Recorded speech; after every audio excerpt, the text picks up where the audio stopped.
You know, one of the things I love about the movie is that it really is so fascinating the way it deals with laughter, because in that early scene, as an audience member, when there's nobody laughing on screen, the audience is dying laughing. And then later in the movie, when there's an audience on screen laughing at her, you as a movie audience don't laugh. Yes, Right? yeah. My curiosity is when you were filming it, especially in those scenes where you had to hold it together, how difficult was it? Because she's so ridiculously funny. Or did you focus on the sadness of it? Yes, I cried in all the funny moments, and they edited it out. And I laughed through her death scene, and there it was.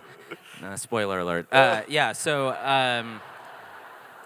no, I mean, that's kind of the brilliance of both Stephen and Meryl. And I think that they're humanists. I don't know how else to describe it. So, you know, they mine those moments. They mine the dramatic.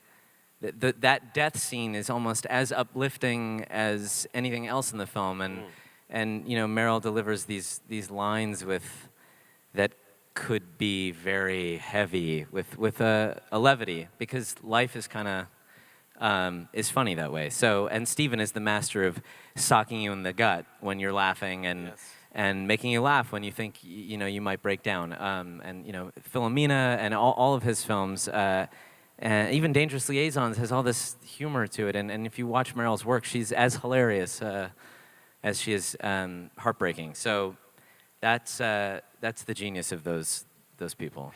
And the genius of your performance, as we really saw in the clip that we just watched, is in your facial expressions. I mean, a lot of it is in the voice, too, because you have this great voice that kind of goes to this upper register and back, and it's hilarious. But the facial expressions are so priceless.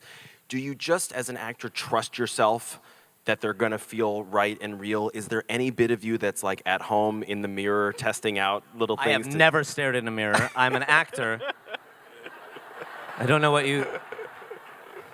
you're accusing me of. Vanity?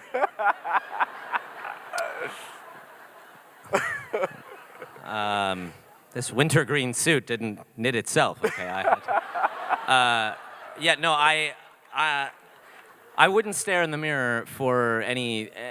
I've never looked in the mirror to figure out any part of a performance, because then ultimately you would be thinking about yourself, and I've got the rest of my life to do that. So hopefully, when I'm on camera, I can be focusing on what's going on. But yeah, it was intimidating. There were like 6 or 7 cameras sometimes, because we did all the music live in the film, so we played everything, she sang everything, it was happening in the moment. So they're shooting every, you know, orifice and digit and everything very closely, and you kind of, but it's amazing because when you're working with someone like Meryl and you're playing music in live in the moment, you actually can't focus on yourself, thank God.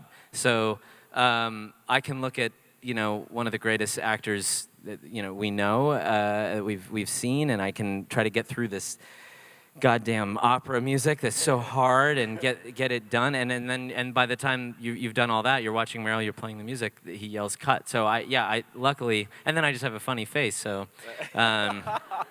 that's how that all came together.